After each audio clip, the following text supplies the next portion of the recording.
2016 is a big year for the BBC. It sees the BBC renegotiate its charter with the government. The BBC is a massive cultural institution that represents over 70% of the TV market, 70% of the radio market, and a huge amount of online news.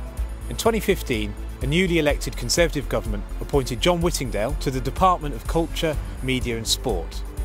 Former personal aide to Margaret Thatcher and close friend of Rupert Murdoch, it will be John Whittingdale's task to renegotiate the BBC Charter and the licence fee. Many have described his appointment as a war on the BBC, but Open Democracy editor David Elstein says he's not anti-BBC and is in fact a wise choice by David Cameron.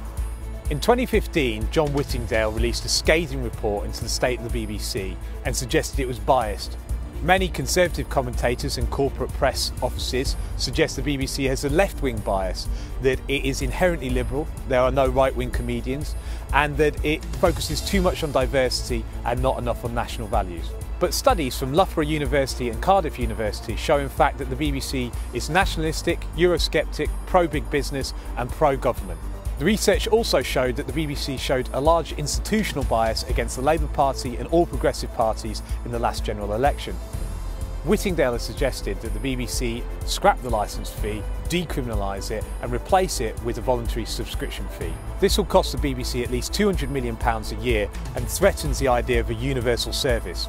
Because the licence fee is seen as regressive, everyone pays the same, some have suggested a German-style household fee attached to your council tax band would be a more progressive and fairer way of funding the BBC.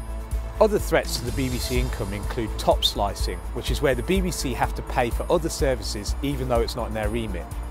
Currently the BBC is being asked to pay for the World Service, the digital rollout and for over 75s to have a free licence fee, even though this isn't in the BBC Charter or in their remit. The licence fee, much like this field, has been frozen since 2010. The licence fee freeze has cost the BBC 16% of its income so far. It is set to cost it a further 10% over the next 5 years. Another way Whittingdale is looking to redirect licence fee money is towards regional papers and private broadcasters. The idea to support local press sounds like a good one, but this in effect would be a public subsidy to private companies through you, the licence fee payer. With all these major changes, the big question is the licence fee value for money? For 40p a day, we the British public get over 100,000 hours of public service broadcasting. The licence fee also funds 50% of Channel 4.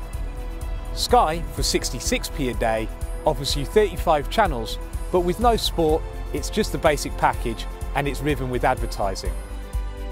The question that faces us is, do we want this more privately owned model or public service broadcaster paid for by all, universally available to all?